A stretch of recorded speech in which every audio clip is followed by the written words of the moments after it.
your artist's favourite artist. It's Chappell Roan.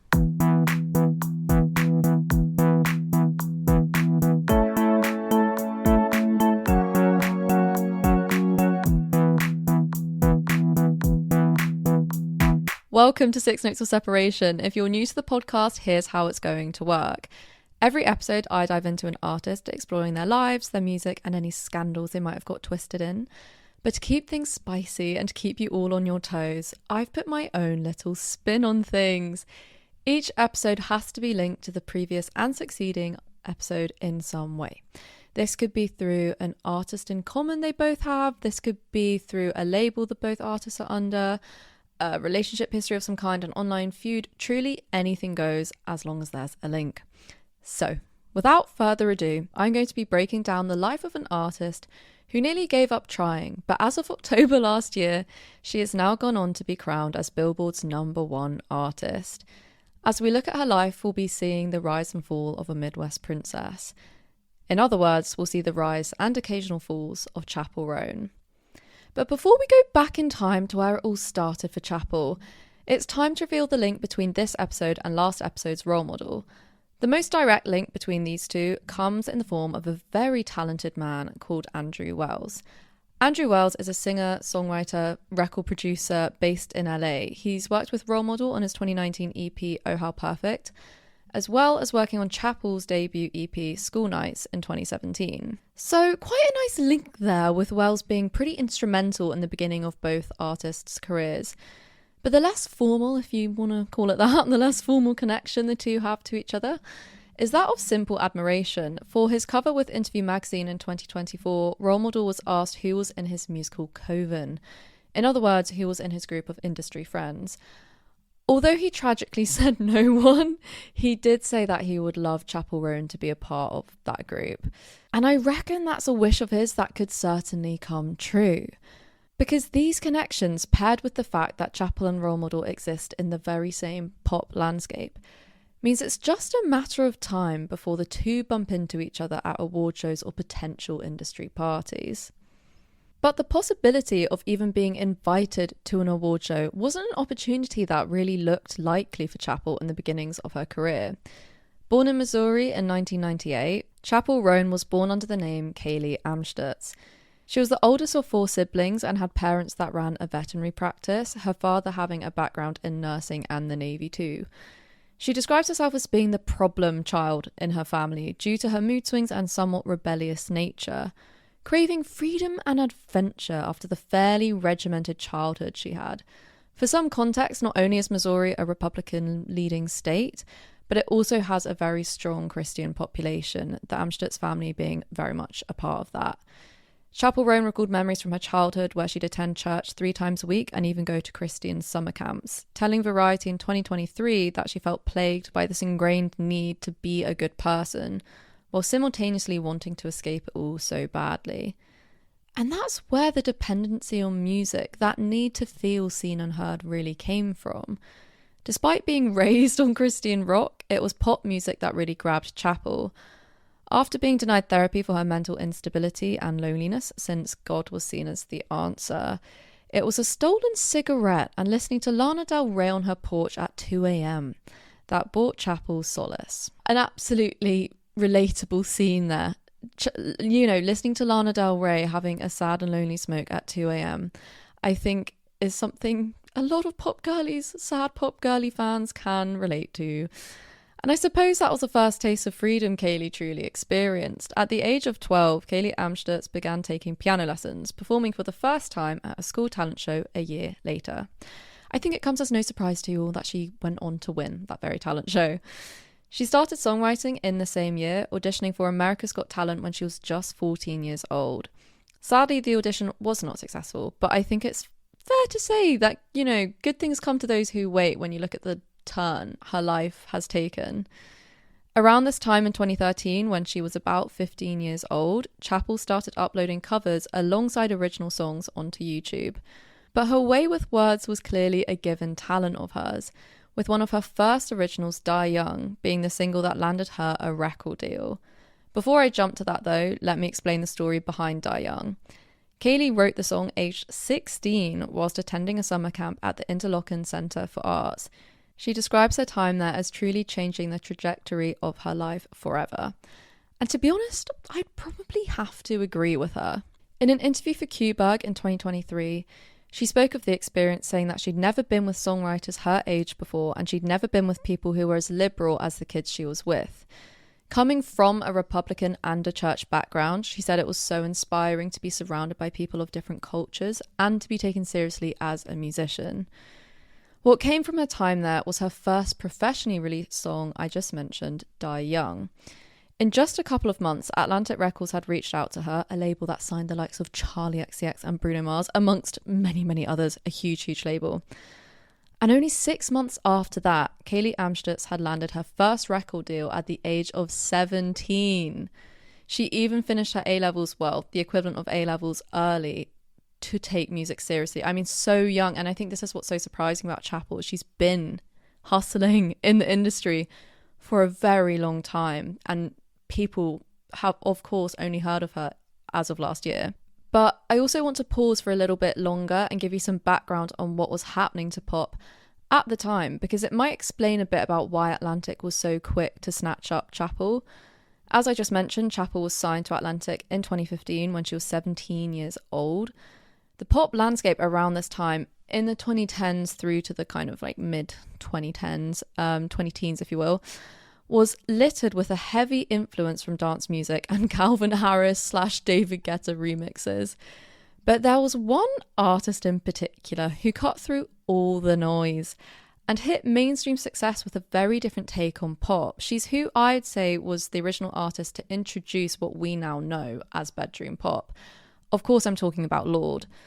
In 2013, when she was only 16, Lorde's dark and statement hit single Royals completely transformed what consumers of music were used to. The fun, upbeat, often love-centered pop bops was all of a sudden replaced with something a lot more gloomier and honest and cutting. In the same year Chappell signed to Atlantic, 2015, Billie Eilish's Ocean Eyes blew up on SoundCloud. Billie was only 13 at the time. So you saw this emergence of bedroom pop and this trend in young, really young female solo artists being signed to huge record labels. And so it's no wonder that after uploading only one song onto YouTube, Chappell Roan, or Kayleigh Rose as she went by then, was signed to Atlantic Records. In 2016, Kayleigh Rose started to release music under the name we all know as Chappell Roan. The name was a nod to her late grandfather, Dennis Chappell, whose favourite song was The Strawberry Roan by Curly Fletcher. What Kayleigh didn't realise at the time, though, was just how much she'd need the name later when she hit mainstream success. As with any artist who's had worldwide fame, it can become increasingly difficult to separate the musician that fans idolise from the human that lives life like any one of us do. And so whilst Chappell Roan became Kayleigh's stage and drag name that allowed her to be the more open and confident version of herself, it also became a way to distinguish between her art and her being. In 2017, Chappell Roan put out her debut EP, School Nights, fitting far more into that introverted bedroom pop aesthetic than the camp and colourful aesthetic we all now know her for. When she was 18, she eventually moved to LA after years of flying back and forth between Missouri, New York and LA doing multiple writing sessions. And it was here in West Hollywood where she finally found her freedom that had been subdued for so many years by the influence of the church. Chappell Roan was introduced to the art of drag queens and exposed to the queer community. For the first time in her life, Kayleigh Rose felt like she could be the real version of herself. But translating this authenticity and sense of true self onto the stage was a skill she learned whilst opening for Declan McKenna's tour in early 2018. She told Q-Bug in 2023 that she felt jealous when watching Declan perform. She'd see him out every night with glitter on his face, throwing balloons into the audience whilst dancing and jumping around, and made a mini pact with herself saying, you know, if her tours didn't feel like that, then there was no point in her pursuing music at all. Declan was really the goal she wanted to hit. All she ever wanted was to just be able to tour and have fun. And luckily for Roan, she struck gold later that year working with the upcoming producer Dan Nigro. Oh yes, the producer behind Olivia Rodrigo's smash hit albums Sour and Guts. They made a plethora of singles together, the first of which being Pink Pony Club. putting it out in 2020 despite Atlantic dissuading her for fear of it ruining her teenager brand. In other words, it did not fit the bedroom pop aesthetic that saw artists blow up overnight. In August, after being with Atlantic for 5 years, the label dropped Chappell on the grounds of her not being a profitable enough artist for them.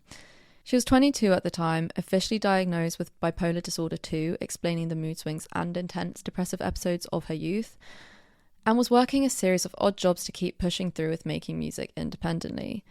She worked at coffee shops, donut shops, even as a nanny, but the flaky beginnings of her career wasn't a reality that was lost on her. Just like Role Model, she gave herself a year's ultimatum to give music one last shot. And if nothing would come of it, then she'd accept that she needed to change path. Something that did not help in this time frame was that Dan Nigro's schedule was completely blocked out. He had no time to work with Chappell because he was too busy working on Olivia Rodrigo's album Sour after the 2021 smash hit debut from Olivia, Driver's License. Chappell moved back to Missouri and worked at a drive-thru, but something short of a miracle came knocking on Roan's door, for by the spring of 2021, Pink Pony Club was gaining more and more attraction. The number of songs of the summer lists it was included on steadily increased, and by the summer of 2022, just 2 years after its initial release, Pink Pony Club had over 10 million streams. I mean, it's obviously now one of Roan's most famous songs. In 2022, Chappell Roan reunited with Dan Nigro once more, working in the studio next to the one he and Olivia Rodrigo worked in. As it turns out, the two neighbours became very cordial and struck up a very firm friendship, with Chappell singing backing vocals on Olivia's songs Lacey, Obsessed and Can't Catch Me Now, which was a fantastic revelation for the music nerds. In between outpatient therapy appointments for her bipolar diagnosis, Chappell secured a place opening for a day of Olivia's Sour tour in San Francisco, taking the time she had whilst being an independent artist and not having the pressures from a label to do some self-reflection. In an interview with The Face in 2024, Chappell explained, "All I want in life is to feel like a good person, because I felt like such a bad person my whole life, the worst kid in the family, always so out of control and angry." She went on to say, "It's been really hard to forgive, number one, my parents for not knowing how to handle that correctly, and two, myself for being like, dude, you were unmedicated, going through puberty, and refused to believe you were anxious or depressed." And actually, the first thing she says there about the need to be a good person is a value that to some extent became toxically ingrained in Chappell from her religious upbringing. For a really long time, Chappell Roan always struggled with accepting herself as being gay, because in Missouri she remembered how gay boys in her school got terrorized, and she quote unquote said, knew that it was a sin at the time. Those feelings of being gay and therefore being sinful and shameful were beliefs deeply entrenched in her. So yeah, I think it's really easy to see how influential Chappell's upbringing was in causing a lot of instability and perniciousness in the relationship she had to herself. She's struggled a lot with just accepting who she was, let alone accepting herself with the media, cracking down on her. But ultimately, it's these themes that Chappell writes about that has gained her such a devoted and emotional fan base. In early 2023, Chappell Roan went on her first headline tour, inviting local drag queens to open for each show. And by May, she had locked in a new record deal with Island Records. Under Dan Nigro's imprint, Amusement Records, Chappell Roan released The Rise and Fall of a Midwest Princess, her debut album, in September of 2023. But although we all know this album now, the record was what the industry calls a sleeper hit. The album didn't gain momentum or success until a considerable amount of time after its initial release. But now, as we dive into the breakthrough success of Chappell Roan, it's time to introduce you all to our fan for this episode, Amanda. I am so delighted to have Amanda join me to talk about the impact Chappell's music has had in 2024, as we discuss everything from festivals to fans to controversies to relatability. Yet again. Please, Amanda, would you love to introduce yourself to the listeners? Yes, my name's Amanda, and I'm here in Los Angeles working as a VFX producer. And but I'm originally from the Midwest, so I do identify as a Midwest princess. You do indeed. You do indeed. Yes, I wear that with honor. Yeah, and in my free time, I like to play music. I went to school for music, and I still So play. talented. I love that you just have this like talented bone in your body that's kind of Yeah. hidden. I think everyone does, but that became my thing. Mm, Yeah, so I play piano. I take like jazz lessons. I really love jazz. And I've been living my dream of I've always wanted to be a drum set player, so so I have sick. access to a drum set that I get to play now and try and pretend to Try and to play. pretend to be on stage with Chappell, part of the Sure. band. Yeah, I'll try and be Lucy as much as I can, but But to jump straight into things, we're going to go straight on to the breakthrough of Chappell's success. So, for the listeners wondering why Chappell blew up in 2024 and 2024 specifically, there are a couple of factors which I think can give a bit of an explanation. Number one, she opened for Olivia Rodrigo's Guts tour for 3 months at the top of 2024, which I think saw her monthly listeners rise by like 32% or something. But what the phenomenon came with point number two. Chappell started to be seen truly everywhere. She performed on The Late Show with Stephen Colbert. She did NPR's Tiny Desk performance. She was a guest on Jimmy Fallon. And she played all the major festivals in America, which saw her listenership rise over 500%. And then point number three, most importantly, where the pop scene was going in 2024. Obviously, 2024 was a breakthrough year for so many pop artists. Not only was it Charlie's year, but it was Sabrina's and Chappell's. We had new albums from Billie Eilish and Gracie Abrams and Taylor Swift. They were just sweeping every chart there was to sweep and breaking so many records between them all. So yeah, if there was a time for Chappell's music to break through, it would have been last year. And this is when you first became a fan of Chappell and I guess really heard of her. So what was it yeah. about her I'm Coachella usually set? late to things, so I'm surprised I even caught on in That's jokes. the spring and summer of 24. What was it I, specifically that grabbed you? like ultimately it was that performance on Jimmy Fallon, but I Yeah. was becoming aware of her with the Tiny Desk and with Coachella and just seeing this personality outside of Mm, the music that I really liked. And I'm not usually a pop music listener. I mean, I'm a casual one. Like I love Beyonce, like Taylor's talented, maybe not my yeah, jam. Taylor's talented and that's about it. I I've been listening to Charlie since forever as a millennial, fellow Wow. millennial to Charlie. Yeah, Like yeah, yeah, so loved seeing her succeed. That yeah. album was amazing. I still blast Oh, it. yes. But yeah, seeing this personality on stage and the Mm, costumes and learning that she's taking on this drag persona, which I'd mm. never really heard of a woman doing. Yeah, and I Um, think that's something really interesting about the drag scene is it's quite, I feel like mhm. it's a bit looked down on sometimes, like a woman There's a doing drag. gatekeepiness to it, and I think Yeah. it's changing. But it was seeing her in that swan outfit, which I have up Oh, there. yes, yes, yes. Um, It was an incredible outfit, that on Jimmy Fallon. Oh my oh God, it goodness. was Like the just so nails and beautiful. the Like the I thought feathers. it could have been a music video. The quality of Absolutely. the singing, the visuals, and it was watching that virtuosity of her voice singing "Good Luck, Babe," which is a super hard song to sing. Like Mm. I don't know anyone that can sing it. No, the bit she belts at the end, I Yeah, always, the it's my belt. running song. So I'm literally there like, Yeah, what the is going outro on? chorus is Yeah. incredible, and I even remember hearing "Good Luck, Babe" the recording for the first time and texting my dad, who's kind of my BFF, my music Oh. BFF, and we like to nerd out on things. And I texted him like, "You got to check this song out. Like Mm. she's all in one breath singing this big belting line, and she's going like this do ti do.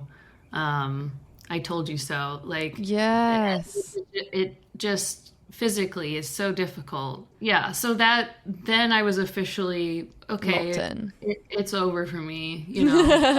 This is now my Yeah, personality. Like absolutely. Like my new obsession begins I need to now. understand who this artist is and where the heck she came from, and then Mm. learning that she was queer, and then later she started identifying Mm. as a lesbian. That really felt more personal to me because I think in pop Yeah. music, I loved the melodies, I loved the beats, I loved the aesthetic, but I'd never connected personally to any of those songs. And do you think that's why Good Luck Babe kind of became what people have deemed like the renaissance in queer music? Because it was such a mainstream massive hit that's explicitly about a sapphic relationship. And I don't think and that's not seen to often. discount anyone that's been singing queer music before her, which is countless people, but to hear a queer song on the radio, I don't think has ever happened. And I think the songwriter who wrote Good Luck Babe with her, Justin Tranter, said recently that she was the first to start her career as an out lesbian, to have her first hit be about a queer situationship. And she's using those her pronouns. Like she's not masking. She's not being elusive about it. Because I think that's a lot of what. About. And it got to number 5 or 4 on Billboard 100. Like I think it became like a number 1 in the UK. I could be wrong. On that, really performed even better. I just never thought in my lifetime I'd see that. Well, I know, and I think that's it. Like with your personal connection to her, you grew up in Missouri, and you are also like gay. So I think it must be such, like we have spoke before, but it must be such a shock seeing that representation in the mainstream, like seeing it in a way that I don't think it's really been presented before. It just hasn't. I mean, I've thought about this a lot because I'm like, oh, I don't want to be. Am I leaving Tracy Chapman out? Am I leaving Katie Lang out? And I'm not. And they paved the way for Chappell. So many people did. Even the not gay ones, right? But they, and rightly, they weren't able to come out during their career or the height of their career, and to see, Chappell just rocket to fame. And she could have considered staying in the closet. She could have done that. She could have kept it. Even with Good Luck Babe, she could have just... Well, I think that's why she's so brave, and that's why people have connected to her, because she is so outspoken. It's hard. Like, she doesn't make herself ignored in the industry, or she doesn't make herself kind of hidden. Like, she's there to make a statement. Loud and proud. And, literally. And not just about even herself. Like, she's always talking about... I love that she uses inclusive language, like they, them language a lot. Queer, she's not always just saying like lesbian music, that's it, right? And she's also advocating for trans people just constantly, and trans musicians. And I just think she's doing a really great job, considering that this is not her job, right? To speak for anybody. And do you think growing up in like the same state as her has made you understand her maybe in a way where most people wouldn't? I think fractionally, because she's from a part of Missouri that's much more southern than Midwest. She's in the Ozarks. I don't know if you've ever seen the show Ozarks. I haven't. Everyone's told me to watch it, and I've never got around to it. But they're not wrong about the poverty. They're not wrong about having that kind of Arkansas accent. But very religious. I feel like I can relate to feeling not safe to come out in high school, not knowing any gay people, just like how she didn't know any gay people, not knowing that I could be gay, like not knowing that was an option, even though Will and Grace was on. Like the fact that Chappell even figured out who she was is a miracle. The fact she got out of that state, I think, is a miracle. I think it makes sense that I got out because I came out to myself my senior year of high school, which is typically when you leave and go to university.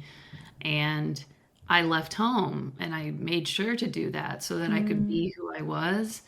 And I think she probably would have gotten stuck in her hometown if it weren't for Atlantic Records, which all the horrible things it did get her out.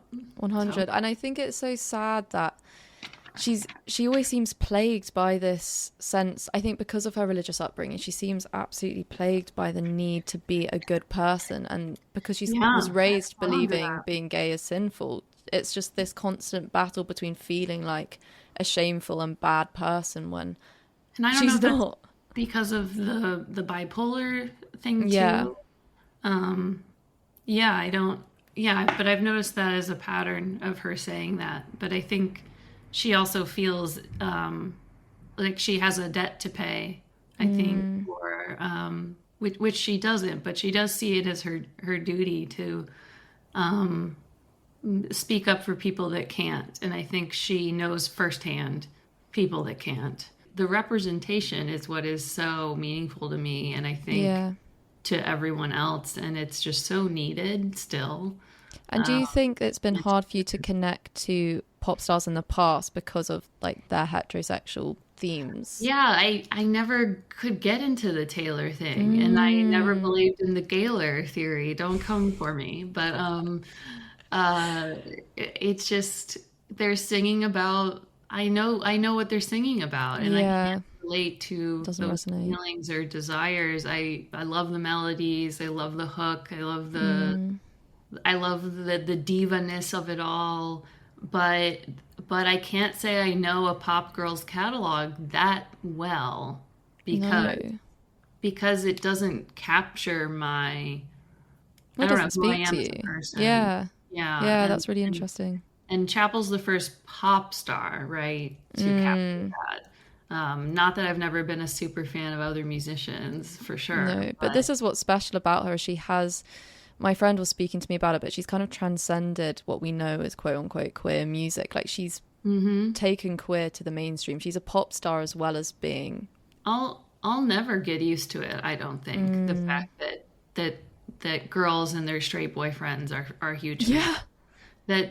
That my dad can get into it. That who's a boomer, right? Yeah, that people will be screaming to Casual on the daily. Like Yeah, it's mad. and it's in the way that gay people have always had to relate to straight music. I'm saying straight music for Yeah. for ease sake, but we have to use our imaginations in order to relate to music. And now finally straight people have to do the same for us, for our music. It's like quite remarkable. And Chappell's music is a perfect example of that. She's singing Good Luck Babe. She's singing about a very uniquely queer experience, and people are still relating to it. People are still relating to that person that is in love with you but just cannot come to terms with it.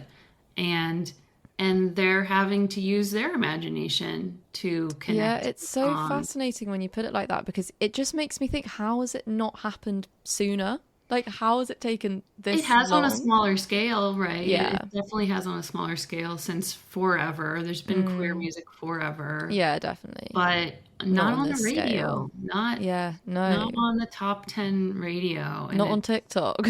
I'm always holding my breath, just worrying it's gonna all fall apart. I think queer people are always worried that their favorite thing will be, whether it's a queer character in a TV show, will be killed off, or God, no. like whenever Yeah. we get a win, it's like, okay, but how long can we hang on to it? And to see the way Chappell is being attacked in, I think, a very unique way, and her counterparts is, it reminds me of that fear of like, oh no, are they going to take this away from us? Like, God, this is so fascinating, and it actually brings me so nicely onto what I want to talk about next, which is that scrutiny she's faced from the public. We have a couple of scandals I want to get into, so we'll start with the first one, which is all about kind of her political stance. And something that sparked a lot of friction between Chappell and the public was her lack of what I'm going to call endorsement for a presidential candidate. She refused to support the Harris-Walz campaign when they used her songs at their speeches and conventions, and was also annoyed when they copied merch that was very similar to the merch she was putting out. Obviously, what happened was the internet pitted her against a lot of her peers, like people like Billy and Charlie and Taylor and Gracie Abrams. Like all of them outwardly and openly were saying vote for Kamala. So I think the fact Chappell didn't kind of alienated her from that group as well. In response to the backlash, she did make a video clarifying that if she were to vote, she would vote for Harris, but explained she still had a lot of problems with the Democratic Party. But I'm curious to know what your thoughts are on this and how it kind of went down with the fans. Do you think it was a deal breaker for some supporters? Do you think it kind of steered people away from liking her? I know it steered people away from liking her, but were they ever fans? Really? And also if you can't separate the art from the artist, then that's on you. But I Yeah. think what we're also talking about is the difference between a Democrat and a progressive leftist in the United States, which is very different degrees of, for Chappell, the Democratic Party here, it's just not enough. They're not Mm, doing enough for what's important to her. And mm, I think she made that clear. And if you pay attention to her messaging at all, if you understand her identity at all, that connection should be pretty easy. And I think people were refusing to make the connection, or they're so media illiterate that they didn't make the connection, and they need to have everything spelled out in the simplest terms. They need to hear, don't vote for Trump, vote for Kamala. All things she ended up saying yeah. because Yeah. she realized people are not putting People anything aren't understanding what together. she's saying. But also, that's it. I Um, think she kind of found this grey area which people didn't like. People it's didn't like the uncomfortable. fact, Yeah. yeah. And it's like, but actually, that grey area was saying so much. She was saying, actually, neither is a good candidate because neither is, promoting what I believe in. And I Yeah, I don't mean, think people, endorsement isn't gonna make or break anything. Like Beyonce, we mm, watched Beyonce and Taylor endorse Kamala, mm, and did Kamala win? no, No. And sadly not. Beyonce and Taylor are the queens, right? Yeah, yeah. Like, if anyone's gonna make a difference in voting, it should have been those two. And also another thing that drew a lot of criticism was her relationship with her fans. So for the people Hmm. that don't know, she spoke out against people bullying and harassing her on Instagram in a statement she posted, and she even went as far as like saying this really shocked me, this one fan interaction she had where a fan literally grabbed her on the street and kissed her without consent. And people asking for photos when she's clearly like not in a good Yeah, place. asking for a photo when she's having a fight with her girlfriend was like, Yeah, whoa. yeah, and it's I think it's if just people were people. to listen to these examples like in detail, they'd get it, but I don't think they're listening to her. No, and that's what's so interesting is she put this down in the statement, like it's literally in words. Yeah, And she said as well in people the don't read. statement, and she said, yeah, and she said in this statement as well, I am not telling you guys, the fans, I'm not telling you that I don't love you and I don't love the community we've built. I'm just saying for Yeah, the people that disguise themselves as super fans but are actually really predatory, that's what I yeah, have a problem with. And what yeah. did people take away from that? They took away from, oh, she's so ungrateful. Oh, Ungrateful. she Yeah. can't handle her fame. Oh, if she wanted to be successful, she should know that she basically needs to shut her mouth and deal with it. Do you think fans felt shut out when she posted that statement? Like, did I think so. I think even I mm, did for a minute. Like, if I'm mm, gonna be really honest, like her, like I think I wondered, oh, is that me? Is she mm, talking about? I had a weird paranoia, like, oh, is she talking about me? Because I am a huge fan, and yeah, I do like talking about her, and I like posting about her and yeah, and you like investing following your her time in her, career. yeah.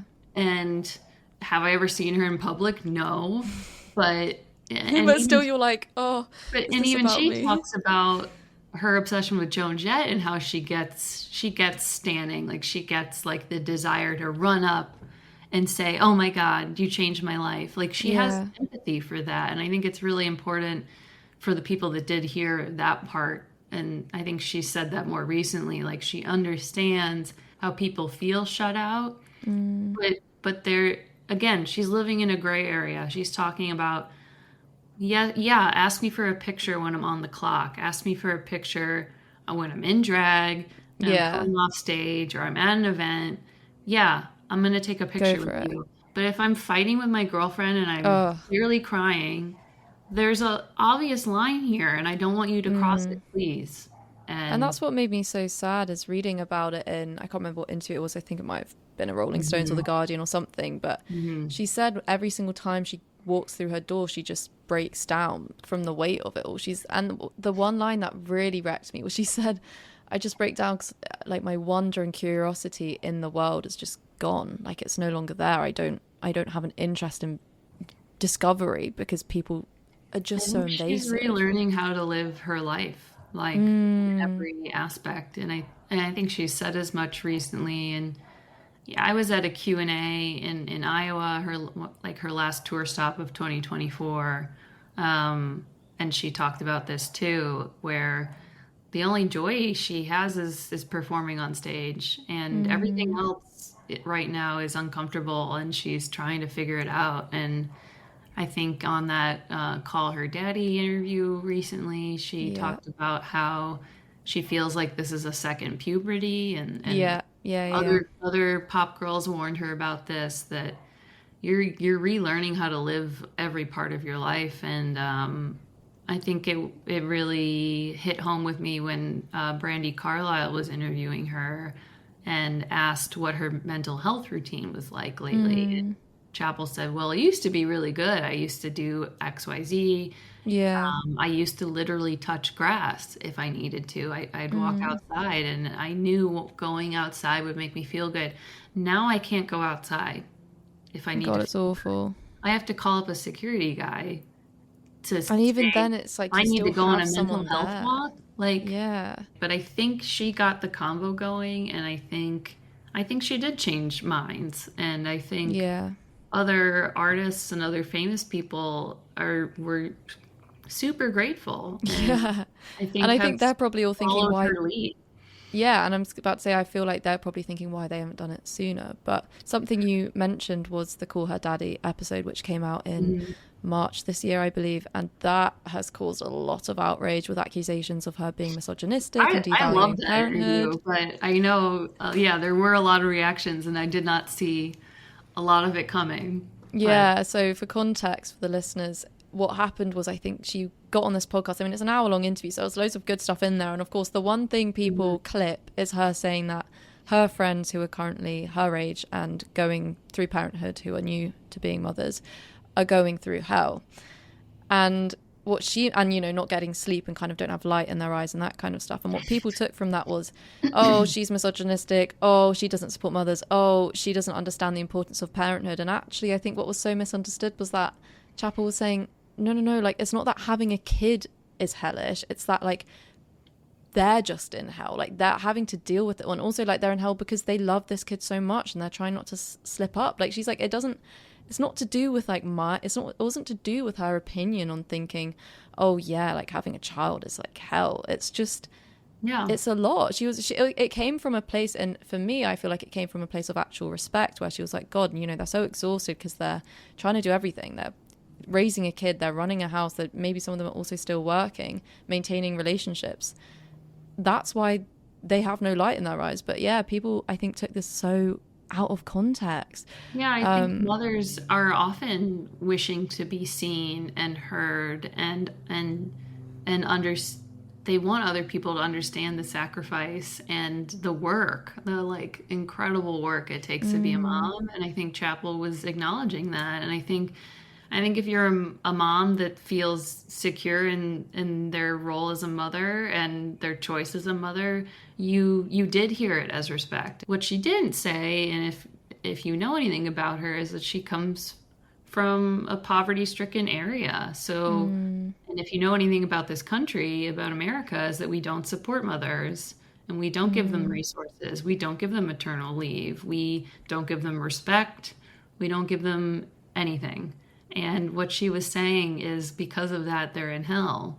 Chappell always speaks about the fact that if she didn't open her mouth so much, if she just kept her mouth shut, she'd be way more successful. Yeah, if she wore a muzzle, And yeah. yeah, That was exactly. a And very, a very very intense powerful quote. statement. And Yeah. I wonder for you, on a personal, even on a holistic level, with what you know about the fans, do you think it's actually this outspokenness which has got her fan base? Like, do you think it's the fact she is so outspoken that attracts people, or is it more because of the music?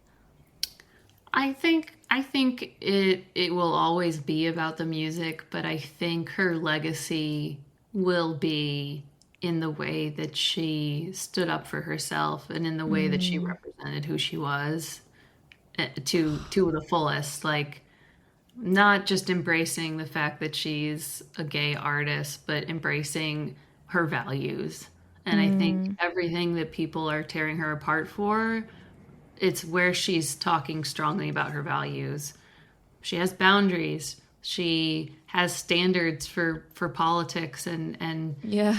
and doing things for your voters, right? And doing enough for, you know, who's representing the voters. And I think I think ultimately the fans that stick around are yeah, they're fans because of that as well.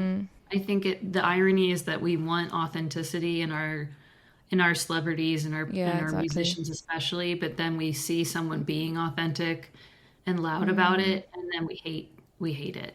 We're all of a Well, it's sudden, interesting that because that's how I feel sometimes with Taylor. Like I can, oh God, now Swifties are going to come for me, but like I can appreciate her music and I appreciate her as a person, but I find her way more impersonal than someone like Chappell. I'm like, well, she's running she's a so business.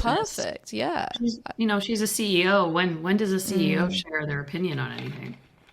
Oh, Amanda, that's You know? powerful. That is so powerful. And I guess that really concludes the life of Chappell Roan. Before you go, I've got some quick fire questions for you. Okay. Um, so number one, what's one Chappell song you think everyone should listen to? Um, I honestly want to say everyone should listen to the last track on her debut album, which is Guilty Pleasure. Oh, I, interesting. I think musically it represents everything she's doing, everything she likes to do. Mm. Number two, who do you want? What's your dream collaboration for Chappell? Well, I know for her it's SZA, but for me it's Doechii all the way. Oh, the also the vision of that. Can you imagine those two visionaries coming You together? remember 90s R&B, like well, you'd have an R&B, usually female artist, she'd sing the hook, and then you'd have the rapper do the verses. Yes. Yeah, How yeah. powerful that was. Like that duet combo has never Oh, gotten old. And can you imagine Doechii rapping on the verses and Chappell singing the hook? Like two Amanda, you've queer just planted women a seed.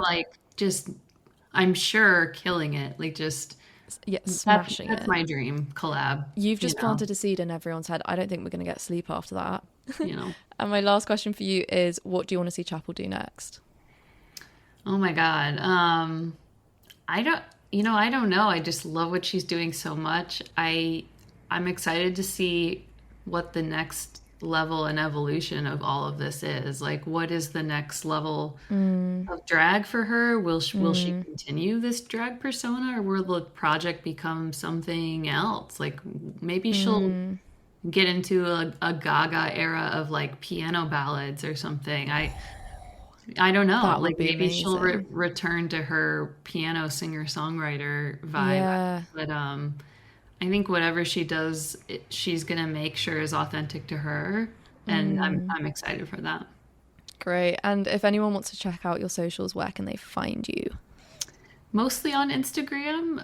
My handle is the Pink Pony Post Dispatch and Incredible. underscore before dispatch. Yeah, but Absolutely you should be able to fantastic. find it. Well, thank you so, so much for coming on. It's genuinely been such a pleasure talking to you and like getting your honesty and your insight has been phenomenal. I really can't thank you Oh enough. And yeah, thanks this for, was so fun. This is my oh, favorite thank thing to you. nerd out about, so this was perfect. No, and I love you've dressed your background for the setting. You've coped with the fact that my Wi-Fi's cut out. You've just Well, thank you. This was like really helpful. It was so, so great to have Amanda on and hear her perspective on the life and success of Chappell Roan. I think she brought such insight to the podcast, and I just feel so thankful that she wanted to be part of it with me. Whilst Chappell has certainly had her time being like a moth to a flame, the scrutiny and publicity of success causing rifts between her supporters and herself, it is guaranteed that whatever comes knocking Chappell's way will have no influence in steering her away from what she believes in. Although Chappell Roan may be the dramatised drag queen version of the suppressed and troubled Kayleigh Amstutz, their roots remain the same. So whilst it's easy for some to see Chappell as a pop star that couldn't handle fame, I think it's far more important to see Chappell as a 14-year-old girl who felt plagued by the idea of being a bad person. The girl that's cutting words has left millions around the world feeling seen and heard in a way that no other pop star has done to date. Thank you all so much for listening to this episode. If you want to keep up to date with all things Six Notes or Separation, make sure to follow us on Instagram and TikTok at Six Notes Podcast. And whilst you're at it, be sure to check out Amanda's socials at Pink Pony Dispatch on TikTok. I'll be back very, very shortly with another episode on another artist where we'll be exploring the link between them and Chappell Roan.